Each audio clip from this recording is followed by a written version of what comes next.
Hi, everyone. It's Janice, host of the Divorcing Religion podcast. Thanks for tuning into my show, whether you're joining me on audio or video.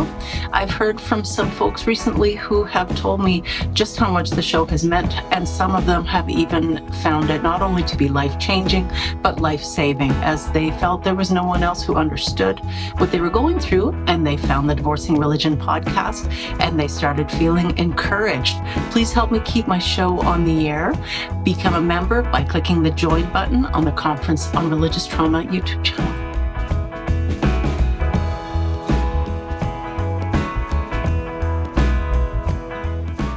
Hey everyone, welcome to the Divorcing Religion podcast. I'm your host, Janice Selby. I'm a registered professional counselor and a religious trauma recovery coach.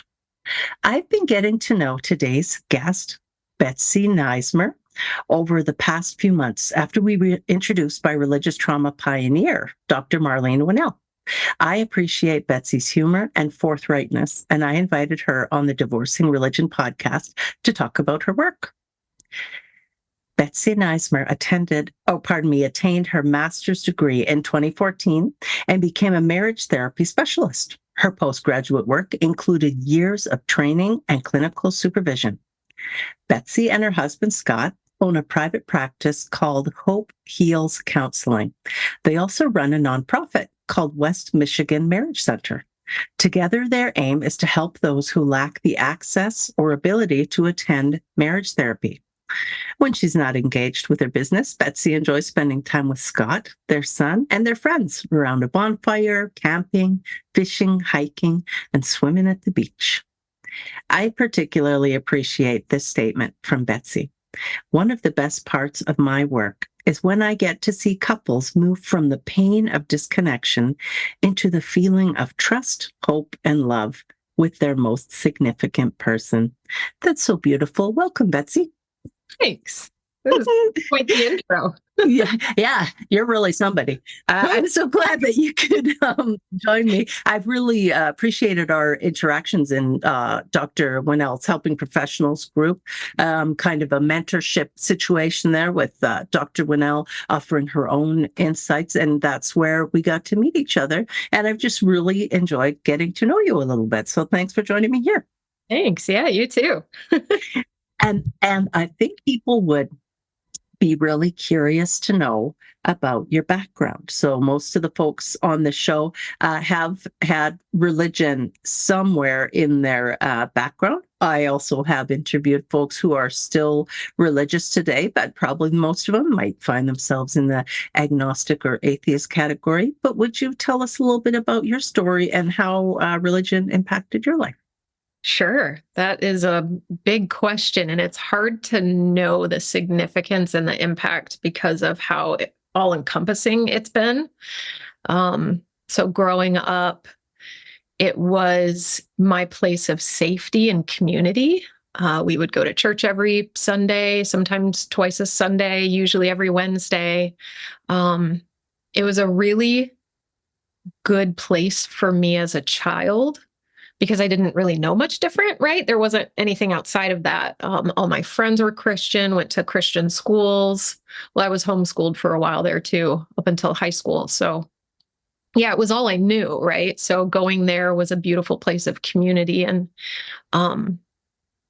yeah, and this is a part that gets kind of hard for me to talk about. And I just want to be super honest about that, because I want to be really careful about the anger that I have around some of the more difficult parts of the church and the Christian culture, and how it has hurt me and a lot of other people, right?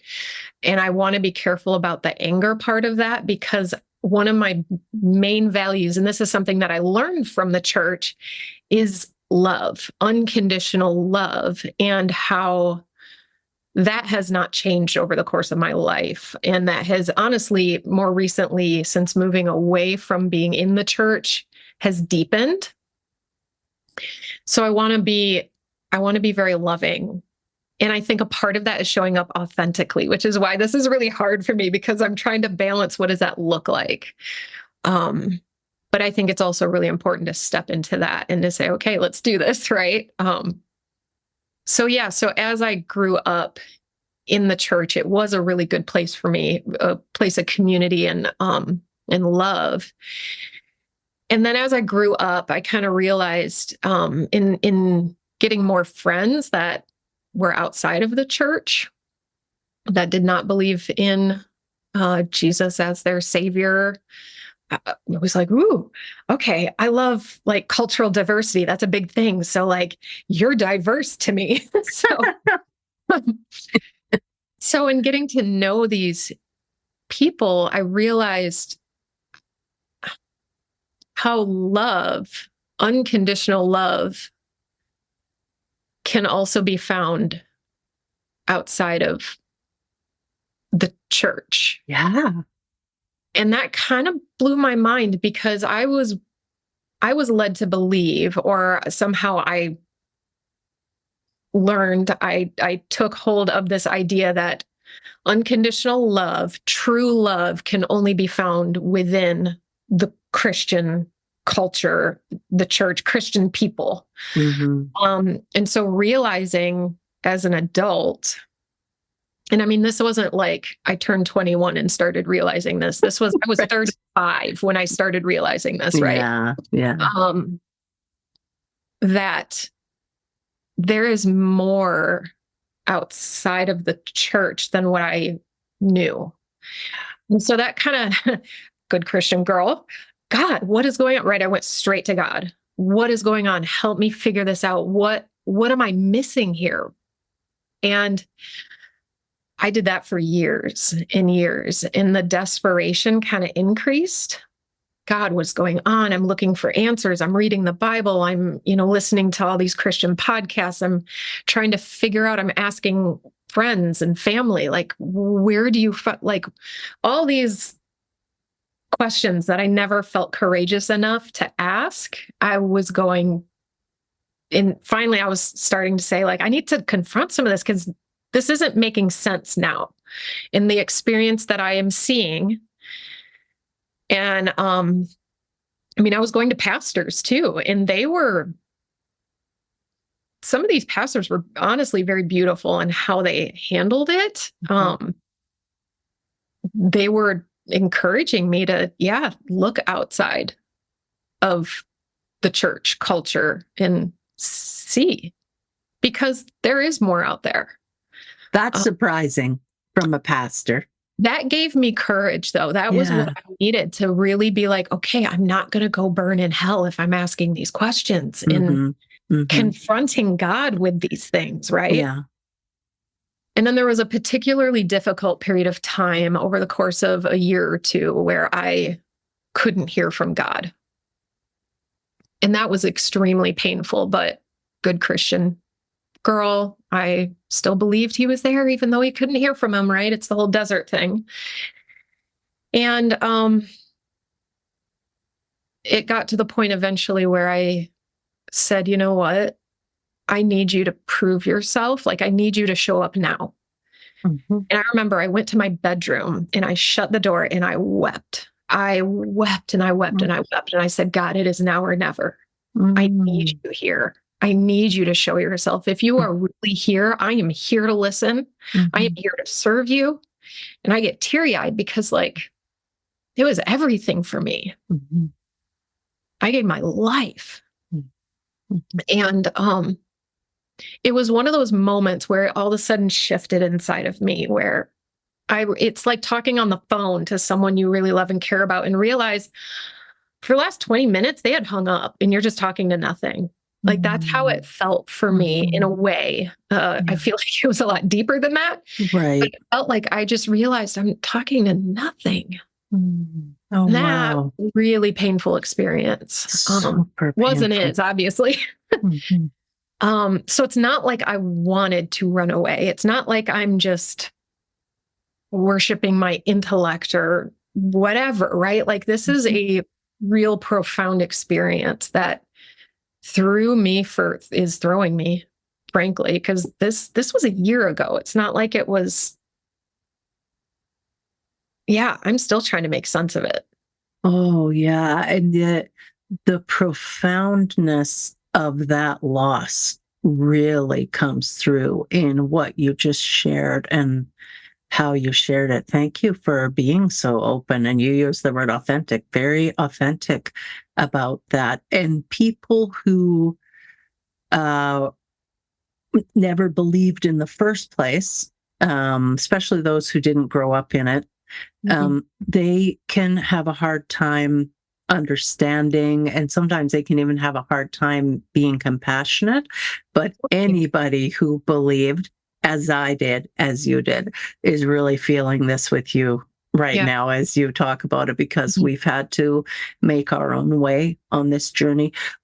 So when you were talking, you mentioned, you said then there was about a year where you didn't hear from God. Can you explain that for folks maybe who've never been a part of the church? What does it, how did that happen for you, if you're talking about when you did feel like you heard from God? So it kind of shifted into this idea that, am I actually hearing from God, or did I just have a good lunch? And that's a really, I feel like that's a really minimizing way to say that. And I also think that that was kind of where I had to go for a while in order to really challenge my beliefs and what I just took as truth for forever. Yeah. To really challenge myself. I'm like, is this really, am I really hearing this? Or is it just something that I want to believe and I know would be good for me? And maybe it's just a gut instinct. Maybe it's, I don't know. And honestly, I have had experiences where they could be explained away as endorphins. They could be explained away as Jesus. I don't know. And I don't think I can know. And I think that's the scary part of it all is honestly, I don't know. But to sit here and say that I really believe it was a higher power speaking into me directly, I don't know that I can really go there anymore. That for me, that just feels like I don't know that that's it. And I want to honor people who do believe that. And I don't think that's wrong. I think there's things that are unexplainable that we might never be able to explain. And I think just sitting in the not knowing is okay. And I think people like me who realize, wait a minute, those things, I don't know that that was actually God. Right. A lot of it is very feelings based. How do we feel about it? And then we're also typically in an echo chamber if our whole life is inside of the church community. And the church community is also a place where being extreme, being radical for Jesus, like a mayor, what's going on there, it is lauded, is praised. So boy, oh boy, if you have someone called a prayer warrior in the church, if there's someone who fasts and prays regularly and hears from God, and this is my Pentecostal upbringing. And so it was all speaking in tongues and, maybe dancing in the spirit and these sorts of things, these really display oriented and very emotional type things were praised and lauded. And so if you're raised that way, and that's been your experience, why wouldn't you entirely believe that that's you hearing from God? And then part of the trouble we run into is when some people who are struggling with a significant mental illness, and they firmly believe they're having religious delusions, and they believe they're hearing from God. And so just because that person is standing on a street corner and maybe disheveled and they're shouting and they think they're talking to God, but the person who's well-dressed and in a church with other people who also, it's hard. It's just a sticky, difficult situation.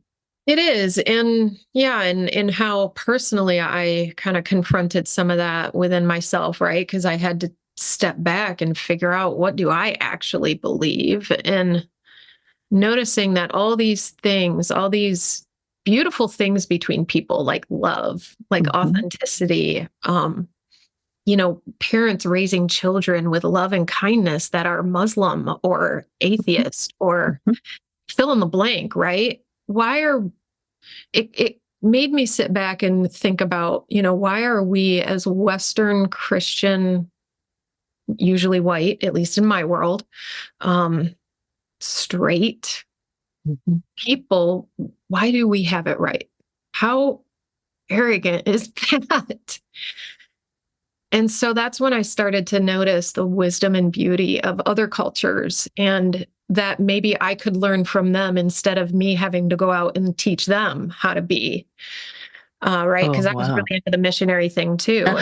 Um, and it just kind of created this beautiful, I call it like this expansion of knowledge and how I can learn from other cultures and really honor and value them, like my atheist friends taught me, where I was an atheist and I was still very Christian, and they still welcomed me with love and kindness and didn't judge and didn't condemn me and they just let me be exactly who I am. And it was okay to question, and it was okay to not question. And That's so beautiful. And they weren't trying to deconvert you. no, no, no, no. And that's why it was so easy to step into that world with them and take a look around, because I could step in and they would be there and like, hey, cool, here you are. And then when I would step back, they'd be like, cool, there you are. Like, Hey, whatever. wow. Hey, Wow. I've never felt that necessarily before. Um, and that's kind of where I got to that point with the church specifically, um, that I felt like as long as you're in this space and you're following these doctrinal procedures, then we love you. And that is unconditional love.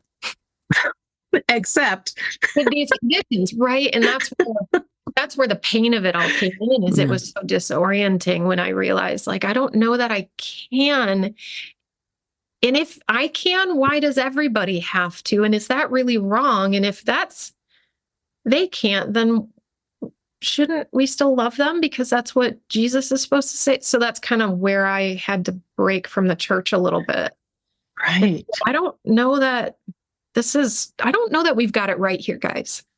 Did COVID and even prior to COVID, the whole MAGA thing going on in the United States, because you're in the United States, did those have any bearing on your questioning? Because I know as a counselor, that's a lot of the people that I hear from are people who grew up in the church and their parents are now senior citizens, and they are aghast at what a lot of the teaching in the church has become, because it's decidedly unloving.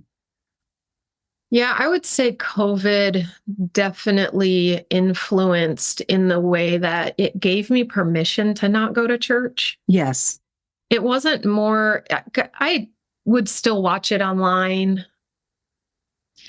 but it gave me permission to step back. And I will say that had way less to do with it than realizing the relationship between couples in the work that I do there, and noticing how when we are truly who we are, when we show ourselves vulnerably and authentically, and which is something that, again, is a huge value of mine, and I try to emulate, if we do that, that's what naturally attracts us to our spouse, our other, our people, right? Mm-hmm. When we can truly do that without protection, and a lot of times these protections show up because of abusive backgrounds or learning, whatever. That's what makes coupleship work. And as I was listening to these sermons at church, it was your human nature is to do all these things. And I'm like, but that's not what my experience is when I see couples in front of me. They want to be authentic. They want to be accepted and loved exactly where they are and who they are. And you're sitting here saying something that in my experience is very different. And I don't know that I can buy it anymore. Well, then that makes me wonder. So you and Scott have been together like 16 years. That's a pretty long time. And so he has been a witness to your own changing beliefs, grappling with the things that you previously really felt were very true, 100% true. So how's that gone? When we first got married, he and I moved out of state for a good long while, and he was a pastor and I was pastor's wife. So there's, right. But as we realized very quickly early on in our marriage that pastorship was not for us because we couldn't be real. Yeah. We felt like that just put you in a place that you had to push aside a part of yourself. It's true. Cover it up and serve people who don't really know you. And if they did, they might not want you in the position that you're in, right? Right. You have to be an unrealistic figure. Yeah, in ways. Yeah. And that was really lonely. And I don't do loneliness very well. So we moved away from that. And that's when we decided to become therapists, because in that way we can do something kind of similar, but in a really real way. And our boundaries would be honored and appreciated in that space, as opposed to in the space that we were in. And so anyway, as that, went to school, did that whole thing. And here we are 10 years after we graduated, and we're kind of questioning all of this together, which is really beautiful. I would say I have a lot more fear and anger around a lot of it. And he is just openly walking his own journey, but also is just being very open about it and helps ground me because he doesn't have that fear. And he's just like, yeah, you get to ask these questions. I'm asking these questions too. I don't know what's real. I don't know what this is. I do know love is probably, we have this image. So Scott and I, we have this image where it's like kind of an ocean, right? There's this vast depth. And then there's the surface, right? The surface can be extremely tumultuous, and that's where ships sink. And then there's these pools of water. I don't know if you've heard this. I read this somewhere, so don't quote me on it. I don't know how good it is. But there's these pools of water at the very bottom of the ocean that can be up to 1,500 years old that have never moved. Wow. To me, that blows my mind. So it's similar, right? With how we present, there's things that happen on the outside that most of us can see, but it gets mixed up. But the further down we go into who we really are, usually we are a lot more alike than we are different. And that, again, that is what attracts us to each other, right? And Scott is a brilliant person in getting back down to what is real and what's going on underneath. I can say, blah, blah, blah, but we're different here. And he's like, yeah, but this down here is what matters. Wow. This is what we talk about, right? This is where we can really, truly be together. Mm-hmm. And that's what's so beautiful about him specifically. I like I can tell. Yeah, when I hear from couples or one person in a coupleship, it's typically because they have deconverted, they have lost their faith, they married when they were very religious, and so they often are interested in, remaining in the marriage. They've got kids, they're invested, they still love their partner. But if the partner is very fundamentalist in their interpretation of the Bible and their beliefs, they are in such a red alert state of fear. Oh my God, now the other partner is going to hell. And they that fear can sometimes make them disrespectful, and terrifying the children. Oh, mommy or daddy's going to hell, these sorts of things. And so then we talk about the need to shift from focusing on shared beliefs to shared values. And that's what, when you talk about your story of, and your husband saying, but it's down here, these are the things that really matter. And to me, those are values. So a lot of times, values clarification work can be helpful for the individuals and then also for their coupleship. Do you find that? Yeah, I think that can be a really helpful thing to process through. And I think too, validating the fear, because the fear is really real of hell. The fear is, yeah. I grew up with that. I have not fully moved past that myself. It is really scary. And I think noticing that, and even if you don't believe in it, noticing that fear is real. And if I know I'm not alone in my fear, and you don't have to believe it, but just honor where I am in that can be huge. That can be a huge step forward. Again, that's kind of what my atheist friends did with me, where it's like, I'm afraid of this. I'm afraid to question this. And they're like, that's okay. We get it. We did too. We were there too. It's okay. You don't have to if you don't want to. Right. And that actually helped more than anything to me to step into that space and really confront some of these things that honestly, I remember as a little kid wondering, and I never dared ask the question. And so that, for me, I feel like it's very similar, right? Like, I'm so afraid that you are going to taint my children and their souls will be damned to hell. Like, that's a big, scary deal. Let me hold you in that. Let me sit with you in that. That must be so hard. I don't have to believe it, but I know how hard that can feel because I was there too. Wow. Validation, a little bit of empathy goes a really long way. Absolutely. The compassion there, that is so beautiful and isn't that powerful. what we all wanted too when we were in the church? Right. So that's my thing, is how can I be that person that I needed and wanted so badly? Because that's who I really am. Yeah.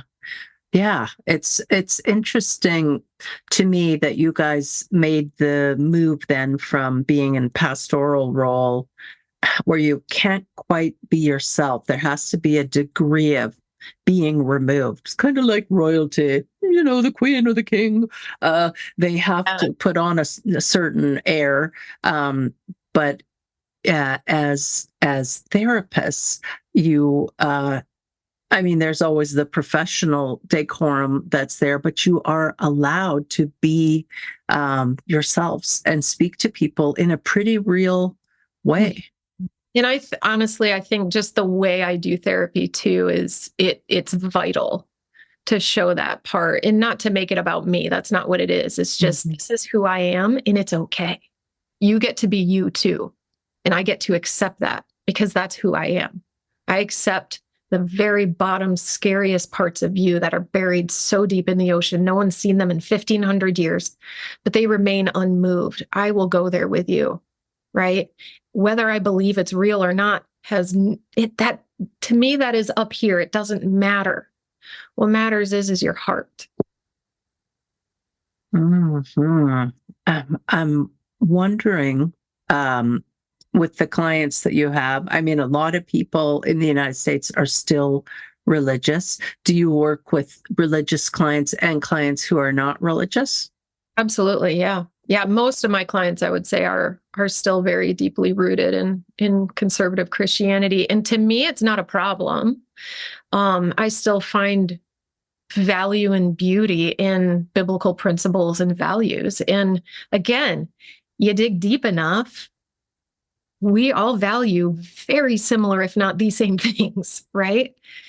We just got to find that. And if I feel that resistance, confusion or frustration, or if I get triggered in my own stuff, then I need to sit back and say, okay, what is it happening inside of me? And how do I get curious about them so that I can get back in relationship, right? Oh, yeah. You used one of my favorite words there. Let's hear it for curiosity.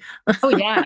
Because I feel like particularly when we're raised in a church setting, or any Abrahamic religion, really, there's this propensity to judge. We're in constant danger and fear of being judged ultimately by the judge.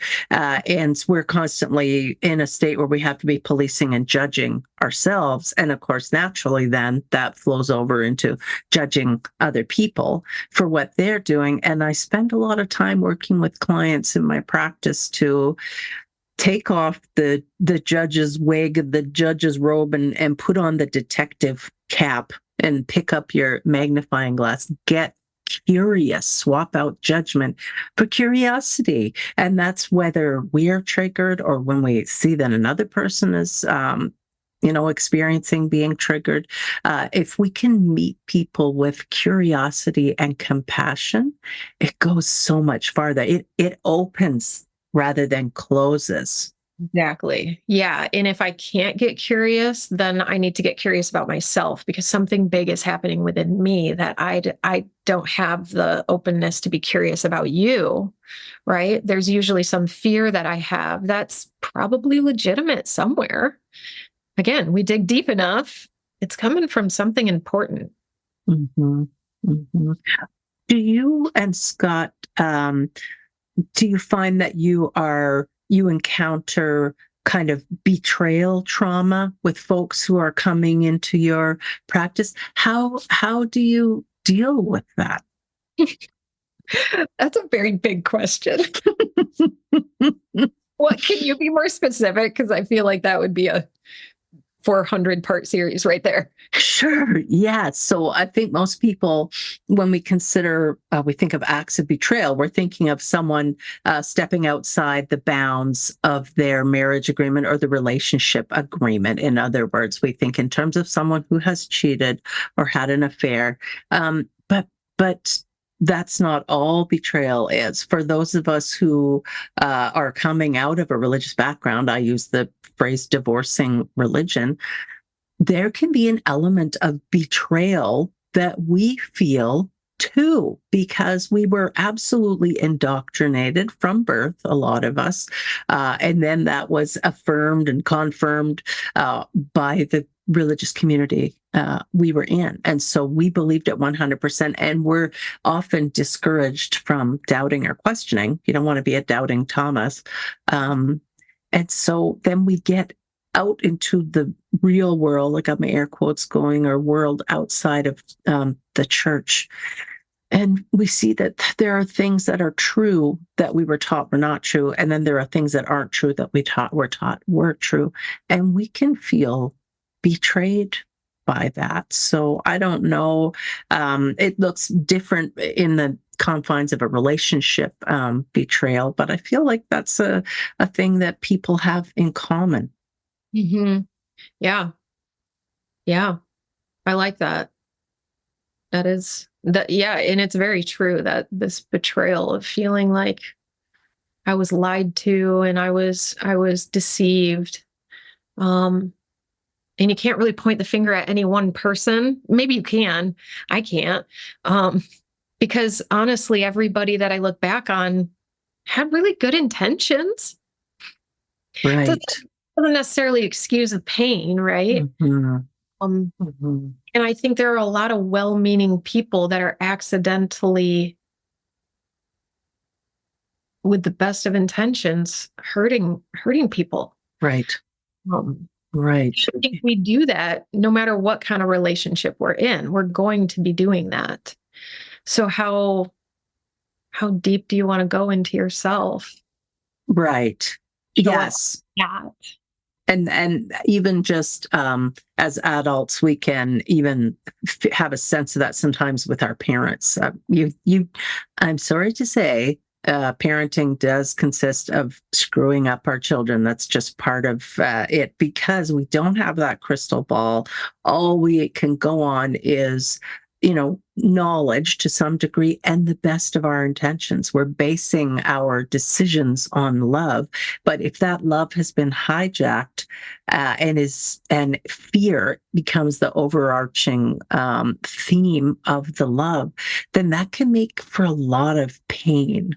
And then we grow up and we're looking backwards at the whole thing and going, I do not appreciate that my parents did this or that. They should not have done that. And so even as adults, we can feel that we were betrayed by our parents. So what I'm wondering, I guess, is, are there steps that people can take to move past the betrayal or heal from the betrayal, even to potentially learn to view it differently, as I think you've been saying, because the story that we tell ourselves about things is at least as important as what actually happened.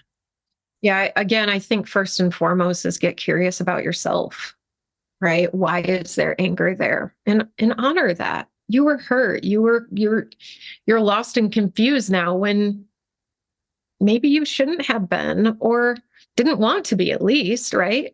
Mm-hmm.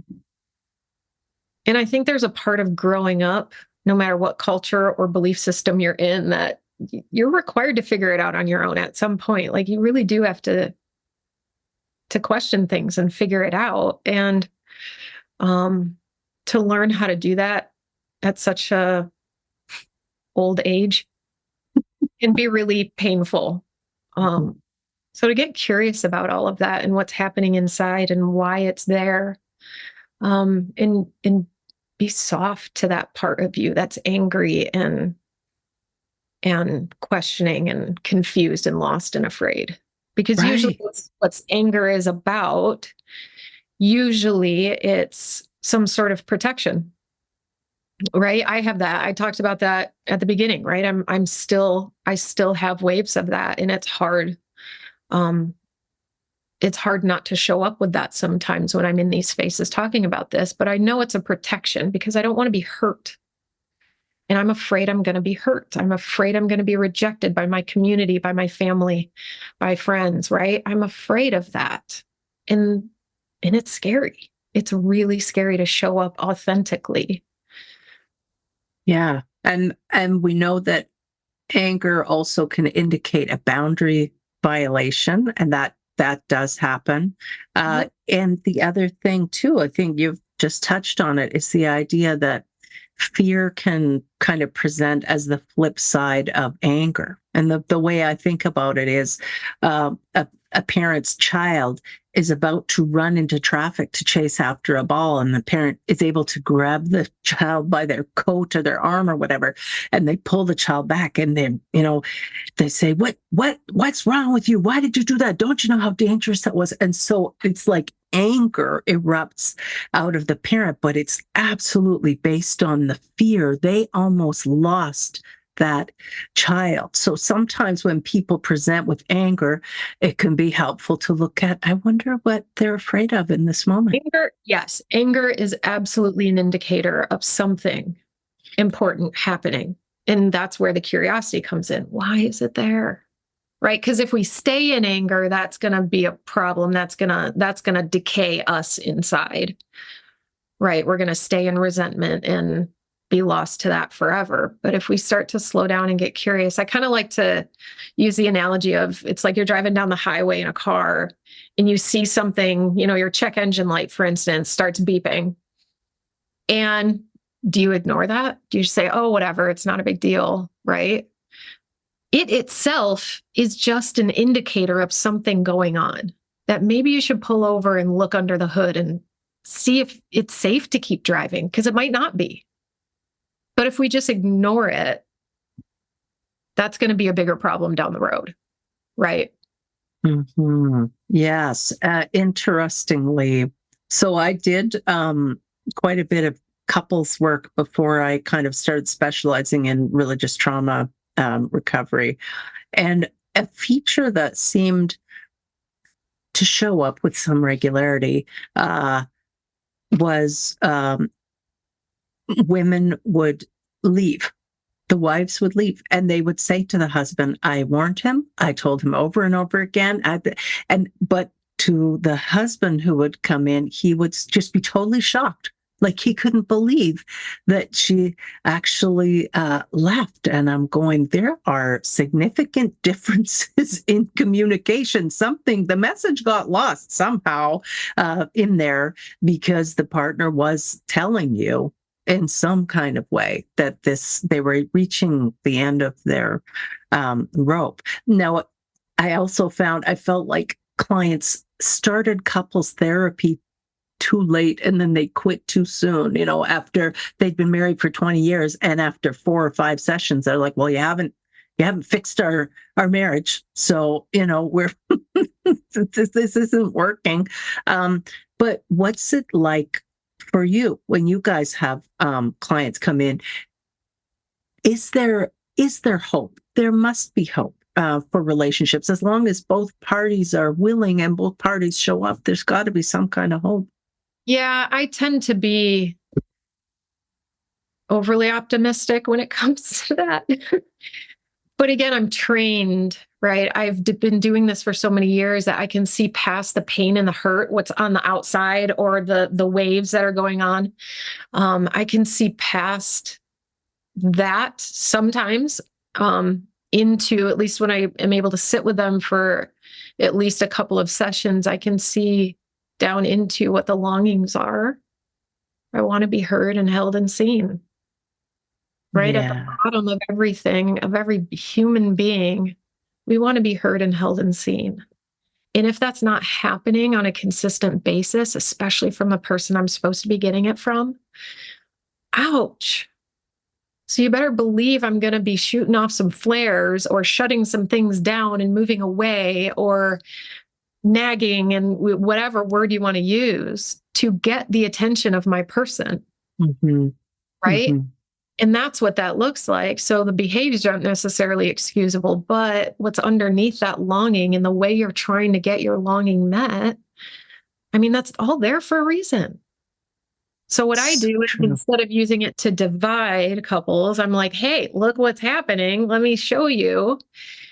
We're going to use that for good, right? Instead of using it to divide, I'm going to use what's going on way deep down and help you show up as your authentic you, as scary and as painful as it is. And as much as it feels like you're going to get rejected, if you really lower those defense mechanisms that you have, the protections, I call them, and show what's really going on underneath, your spouse isn't going to be able to help it, but to move closer to you. It's not something we have to fabricate. And so once I can give them a little taste of that, oh gosh, it's intoxicating. You can't not. Wow. Yeah. I feel like communication is key. There's hardly anything that's more powerful than learning to communicate effectively with other people. And Dr. John Gottman, he said one of my favorite quotes. I just love it. He said, every interaction is an opportunity to build your house or tear it down. Yeah. Every interaction, whether it's verbal, whether it's non-verbal, are we choosing to build our house or to tear it down? That snipey, snarky remark that's on the tip of your tongue. Are we voting for connection or disconnection in this moment? Again, is that protective or is it what's really going on underneath, right? Because I can say nice things all day long, but is that really actual connection? No. Sometimes I need to say something hard and painful. That's really... Yes. And how I show up in that is very important. And I think that's the communication piece. But also we need to know what's going on. Yeah. And know that we are valuable enough to say, hey, something you did hurt me or something I did hurt you. And I want to talk about that. Yeah. And you're trained in EFT, right? Correct. Yes. And that was Sue Johnson? Sue Johnson, yes. Yes. Yeah. Would you talk a little bit about that? I know she was a Canadian gal, very well loved. Yes. So, she was actually born in England, I believe.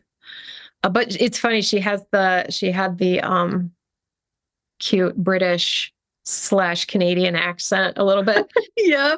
Watch her videos. But yeah, I don't know. I fell in love with it because again, it takes the authenticity piece and says, if that's happening, we're good.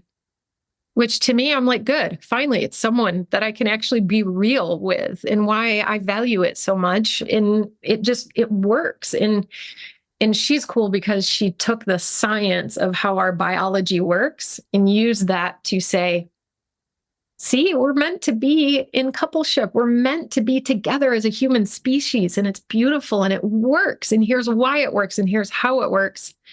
And it's possible. We just have to get under our protections and show that part of us. And it's really scary because people will reject us and they will hurt us. But when you're together with your person, it makes it a little less difficult to move through the world. Oh, yeah. And so did she kind of launch off of attachment theory? Like that was something that's a very big deal in EFT. Yes. The basis is attachment. Yep. Yeah. And it makes me think. That's again where that authenticity and love piece comes in. It was like I had that already in me, instilled in me. And I believe in that ever since I can remember. And then she came and was like, here's the science behind why. And I'm like, I'm in. I'm in. Wow. It makes me think on a broader scale, too, of what's going on around the world and in the United States. I'm thinking of particularly, but there's anger and fear right now that's just churning and churning. If we can get under that and really instead be focusing on what do we want that's actually the same? What do we value? We love our children. We want our children to be safe. Everyone wants to feel seen and heard and safe and accepted. But there's just so much going on at the surface, all the churning, like you mentioned on the ocean top. And good grief, managing to get underneath that is a tall order. It is hard. And when I sit with people individually or, couples, it's a lot easier to do, right? But when I watch TV or see the news or scroll through social media, it's really hard to see what's underneath your Facebook post or the news flash about some guy shooting up a whatever. Mm-hmm. It's hard to see past all of that because you get this tiny little snippet from so far away. But when I actually get down into relationship with some other person, we are so much more alike than we're not. And we don't see that when we have all of this stuff thrown at us. Our world is too big. With all this technology, I firmly believe that our world got too big and we are supposed to know and care about everything. And if you don't, you're heartless. And I don't think that's appropriate nor okay. We can't hold the world's problems. And so if we slow down and we, again, get curious about myself, get curious about the people in my actual community who are in my life every day, it is so much easier to see the beautiful humanness that we have with each other and step back from all the crazy chaos that gets thrown at us. I love it. Yes. And would you talk a little bit about, now you're in the United States, and are you comfortable saying where you are? Because you see people in person or no? In person telehealth. I'm in West Michigan. Okay. And what is your nonprofit about? Yeah, so we notice specifically in West Michigan, there wasn't a lot of places to go get really good marriage therapy. So we lived in Colorado, got our training and did all that stuff there. And when we moved here, we're like, holy cow, there's a lot of holes. Like we did a lot of networking with other therapists around here. And they were all like, oh, good. Marriage therapist. Good. Oh, good. There's someone we can send our, because most people around here do child therapy. So we noticed there was a hole, which was awesome. And then we started our private practice, and couples were coming, and we started to get this reputation around, like, Scott and Betsy are the people, blah, blah, blah, which on the one hand is awesome. I love it. Like, yay. Oh, I feel so humbled by that. And it's also a burden, right? Because at one point we had a 8-month wait list. Oh, We're like, this isn't good. Because where do we send people if we can't see them? And that's not ethically okay. mm-hmm. So we decided to start the nonprofit to make our services scalable. So we do marriage intensives about 4 times a year, once a quarter. And then we have a follow-up video series, and we have follow-up community groups that we've created that can help couples do this work without having to wait and wait and wait. But also, it's a way to help people who might not be able to take the time off of work to come to a weekly marriage session, and especially be able to afford the services, because it's expensive. Yeah. So, it's just we're just trying to fill in the need, because we don't want just people who can afford it get good marriage help. Mm-hmm. I don't think that doesn't align with my values. Yeah. So That's we're great. working hard to make that happen. Very cool. Okay. Tell people how they can find you. Yeah. So westmichiganmarriagecenter.com. It's big and long, but there it is. Yeah, that's our website, and basically where you go to get all our see what our services are, but then also you can email us, admin@hopetherapy.info too. That's another place to ask questions. And it's just my husband and I and our virtual assistant, who's absolutely amazing. So oh, that is great. Yeah. It's been so interesting talking to you. I've really appreciated it. Is there anything else that you want to say before we sign off? I don't think so. Thanks for giving me the opportunity and challenging me. This is really, really a stretch for me. So, oh, well, you did great. Thank you. It's been a pleasure.